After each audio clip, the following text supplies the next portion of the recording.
আসসালামু আলাইকুম। Hi everyone, welcome to my channel Jannatul solution. আমি জান্নাতুল ফেরদৌস আবার চলে এসেছি অটোক্যাড 2014 নিয়ে। আজকে আমরা একটা নতুন সেটআপ শিখবো, সেটা হচ্ছে পেজ সেটআপ। অটোক্যাডের পেজ সেটআপ সম্পর্কে আমরা আজকে জানবো। অটোক্যাডের পেজ সেটআপটা আসলে কি? First, we create the page setup.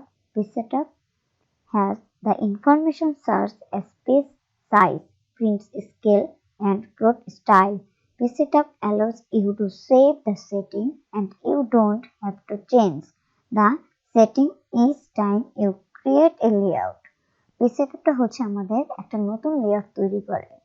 আমাদের অটোক্যাডে অসীম একটা পেজ আছে, ওটার মাঝখান থেকে আমরা যাতে সুন্দরভাবে প্রিন্ট করতে পারি, নির্দিষ্ট জায়গাগুলো যাতে একটা সিলেক্ট করতে পারি, প্লট একটা সাইজ বের করতে পারি এবং একটা স্টাইল নিতে পারি, সেই সব ব্যাপারে নিয়ে অটোক্যাড আমাদের একটা লেআউট ক্রিয়েট করতে বলছে। যে লেআউটের নাম দিয়েছে পেজ সেটআপ। আমরা এমন একটা পেজ সেটআপ করব যাতে আমাদের এই 3-4টা জিনিস একবারে থাকে: page style, print scale and plot style এবং অল অ্যালোস অ্যাপার্ট। আমরা একটা নতুন লেআউট ক্রিয়েট করব, যে লেআউটে আমরা কাজ করব। তো open AutoCAD and create a new drawing. Use an appropriate temporary of this file if you don't have a custom template yet. You can use a CAD draw to Imperial or Accident drawing to metric. For this tutorial, use আমরা যখন একটা page setup করব তখন আমরা ফার্স্টে কি করব? To work with page setup you need to be in layout. আমরা প্রথমে আগে একটা লেআউট ক্রিয়েট করব। অটোক্যাডে আমরা একটা নতুন পেজ বা লেআউট ক্রিয়েট করব, যে পেজের মাধ্যমে আমরা যেসব ড্রয়িং করব ওই পেজটাতেই থাকে, ওই পেজের ভিতরে আমরা কাজ করতে পারবো। আমরা যদি একটা লাইন নিই, একটা পয়েন্ট নিই, সবকিছু ওই লেআউটের ভিতরে থাকবে। আমাদের প্রিন্ট নেওয়ার সময় আমাদের বাহিরের কোনো জিনিস চলে আসবে না। আমরা লেআউটটা যতটুকু নিব, আমাদের প্রিন্টটাও ঠিক ততটুকু হবে। তো চলুন আমরা চলে যাই অটোক্যাড। আমরা ক্রিয়েট করে রেখেছি অটোক্যাড। আমি অটোক্যাডে স্ক্রিনটা আমরা দেখতে পাচ্ছি। আমরা অটোক্যাডে পেজ সেটআপ আরো এক ধরনের কাজ শিখবো, সেটা হচ্ছে, দেখেন আমরা পেজ সেটআপটা কেন করব আপনাদের উদাহরণটা দেখাই দিই। সেটা হচ্ছে, আমরা ফার্স্ট একটা লাইন নিলাম, লাইনটা ক্রিয়েট করলাম। আমরা এখন একটা সাইজ নিলাম, এন্টার। ওকে, এখন আমরা এটা ডাইমেনশন করে দেখি। তো এটা আমি দিয়েছি 2 ফিট, এটাকে 2 ফিট আছে?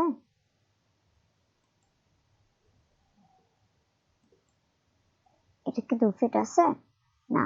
এটা দেখেন, এটা কোনো স্টাইল, কোনো নিয়ে থাকে না, সে তার নিজস্ব গতিতে চলতেছে। আমরা যতই তাকে বলি, আমরা যতই তাকে কমান্ড নিই কেন যে 2 ফিট নাও, 4 ফিট নাও, সে তার নিজস্ব গতিতে চলবে। তাই আমরা একটা লেআউট তৈরি করব।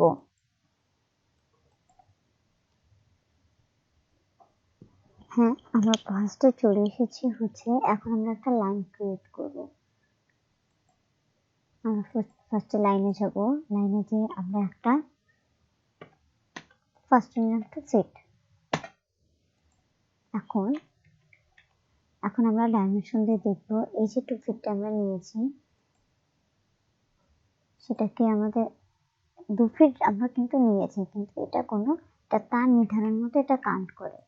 তো বন্ধুরা, চলুন আমরা চলে যাই হচ্ছে অটোক্যাডে পেজ সেটআপে। আজকের সাবজেক্ট হচ্ছে আমাদের অটোক্যাড পেজ সেটআপ। ফার্স্টে আমরা কোথায় ফরম্যাটে যাব, ফরম্যাটে যে ইউনিটসে যাব, ইউনিটসে যে এই যে টাইপস আছে, এটা ড্রয়িং ইউনিটস, একটা ফাইল আসবে, সেটার ভিতরে লেন্থের নিচে টাইপের ভিতরে আছে ডেসিমাল, ডেসিমালটা আমরা করে দেব আর্কিটেকচার। তার নিয়েছে যে প্রিসিয়াস, আর সেটা আমরা করে নেব 0.0 ইঞ্চি।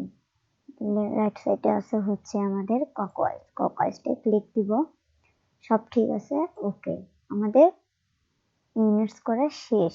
এখন আমরা আবার চলে যাব ফরম্যাটে যে ডাইমেনশন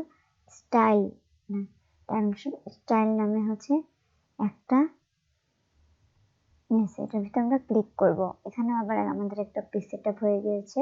পেজটার নাম হচ্ছে ডাইমেনশন স্টাইল ম্যানেজার। আমরা এখানের মাধ্যমে ডাইমেনশনের বিভিন্ন স্টাইল তৈরি করতে পারবো যাতে আমাদের সঠিক মাপটা আসে। তো আমরা ফার্স্টে চলে যাব মডিফাইতে। মডিফাইতে ক্লিক করার পরে আমাদের একটা পেজ আসবে, সেটা হচ্ছে মডিফাই ডাইমেনশন স্টাইল স্ট্যান্ডার্ড। আমরা লাইনে যাব, লাইনে যে এখানে দেব হচ্ছে এই যে বেজলাইন স্পেসিং, এখানে দেব আমরা 3। তারপরে এই সাইডে আছে এক্সটেন্ড বিহন্ড লাইন, এখানে দেব আমরা 2। তার নিচে দেব আমরা 3। তার সাইডে আছে হচ্ছে লাইনের পাশে আছে হচ্ছে সিম্বলস এন্ড অ্যারোস, ওখানে আমরা ক্লিক করে অ্যারোজের এখানে দেব 0।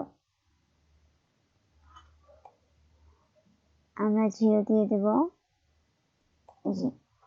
তারপরে আমাদের আছে হচ্ছে টেক্সট।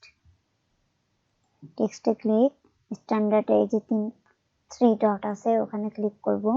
এখানে আছে ফন্ট, ফন্ট নেম, এরিয়া। এখানে এই যে একটা অ্যারোর ভিতর আছে, এখানে যে আমরা টি লিখব।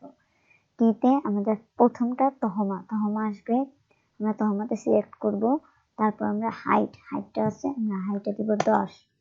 10 দিয়ে অ্যাপ্লাই, ক্লোজ। এখানে টেক্সট হাইট আছে, আমরা টেক্সট হাইট দেব হচ্ছে 8। তারপর আমরা চলে যাব ফিটে, ফিট থেকে আমরা টেক্সটে দিব। তারপরটা আছে প্রাইমারি ইমেজ, ওখানে আমরা ডেসিমালের ওখানে দেব আর্কিটেকচার এবং প্রেসিশন 0.0। এগুলো আমরা একটু দেখবো এগুলো ঠিক আছে কিনা, তারপর আমরা ওকে দিব। আমরা এখন ডাইমেনশন স্টাইল ম্যানেজার সেই আগের পেজটাতে ফিরে এসেছি। এটার উপরে আমরা দেখতেছেন যে সেট কারেন্ট, এই সেট কারেন্টের উপর আমরা 4 বার ক্লিক করব, তারপরে ক্লোজ করব। আবার আমরা ফরম্যাটে যাব, ড্রয়িং লিমিটস, রিনেমের উপরেরটা ওটায় ক্লিক করব। ক্লিক করে আমরা লিখব 0,0 ইন্টার, 100,100 ইন্টার। আবার আমরা এবার চলে যাব হচ্ছে ভিউতে। ভিউতে যে ডিসপ্লে ইউসি আইকনে রাইট ক্লিক, অর্গিনটা আমরা ক্লিক করব। অর্গিনে নিচে দেওয়া আছে হচ্ছে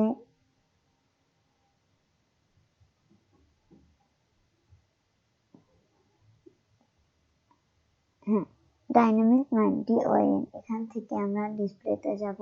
ডিসপ্লেতে যে সেটিংয়ে চলে ইউসি আইকনে চলে যাব, ক্লিক। ইউসি আইকনের পরে আমরা ইউসি আইকনে ক্লিক করে এবার আমরা চলে যাব হচ্ছে DOIN এ ক্লিক করে সেটিংয়ে চলে যাব। এখানে আমরা দেখব হচ্ছে ডাইনামিক ইনপুট, এটা দুটো ক্লিক দেওয়া আছে। তারপর যাব 3D অবজেক্ট, এখানে 3D অবজেক্টে আমরা ক্লিক করব। অবজেক্ট স্ন্যাপে দুটো থাকবে 3D অবজেক্টে। অবজেক্ট স্ন্যাপ যেটা প্রথমে আমরা ক্লিয়ার অল করব, তারপর আমরা সিলেক্ট অল করব, করে সবকিছু করে আমরা ওকে দিব। এবার আমরা দিব জেড ইন্টার, অল ইন্টার। এখন যদি আমরা একটা লাইন ক্রিয়েট করি, আমরা একটা লাইন তৈরি করলাম হচ্ছে 5 ফিটে, ইন্টার দিলাম। এখন আমরা যদি ডাইমেনশনে নিই, তাহলে আমাদের ডাইমেনশনটা এখন সম্পূর্ণভাবে আমরা কতটুকু নিয়েছি দেখেন। এইখানে হচ্ছে আমরা পেজ সেটআপ করার পরে আমাদের পেজের একটা সঠিক হাইট নিয়েছে, তারা ডাইমেনশনিং করেছে। আমরা যখন আগেরবার নিয়েছিলাম তখন আমাদের সেই জিনিসটা হয়নি, সেই জিনিসটা তারা পরিমাপ করতে পারেনি, কারণ পেজটা এত বিশাল ছিল, আমাদের লেয়ারটা এত বিশাল ছিল, যার জন্য আমরা এটা টেক্সটটা তৈরি করতে পারিনি। এখন আমরা যখন লেয়ারটা ক্রিয়েট করলাম, তখন আমরা যত ইঞ্চি নিই আমাদের এখানে ডাইমেনশনটা সঠিকভাবে দেখানো যাবে। আমরা প্ল্যান, এলিভেশন, সেকশন আমরা অটোক্যাডে যাই করি না কেন, সবার আগে আমাদের পেজ সেটআপটা করে নেওয়া দরকার। পেজ সেটআপ না করলে আমাদের পরিমাপটা ঠিক হবে না, আমাদের হাইটটা ঠিক হবে না, কোনো কিছুই ঠিক হবে না, আমাদের প্ল্যানে অসংখ্য ভুল যাবে। তাই আমরা অবশ্যই অটোক্যাডে কাজ করার আগে পেজ সেটআপটা করে নেব। পেজ সেটআপটা করলে আমরা যতটুকু প্রিন্ট দেব, আমাদের লেআউটের ভিতরে যতটুকু আছে আমরা লেআউট নিয়েছি ঠিক ততটুকুই আমাদের প্রিন্ট হয়ে বের হয়ে আসবে। এটা আমাদের একটা স্টাইলের জন্য ডাইনামিক রুলস হতে সাহায্য করে। তো বন্ধুরা, আজকে এই পর্যন্তই। আবার দেখা হবে নতুন একটা পর্ব নিয়ে অটোক্যাডেরই। আমরা সবাই ভালো থাকবে, সুস্থ থাকবে, এবং আমার এই অটোক্যাডের কাজ যদি ভালো লেগে থাকে, আমার চ্যানেল যদি ভালো লেগে থাকে, অবশ্যই সাবস্ক্রাইব করবে, লাইক কমেন্ট করে জানাবে। সবাইকে আসসালামু আলাইকুম।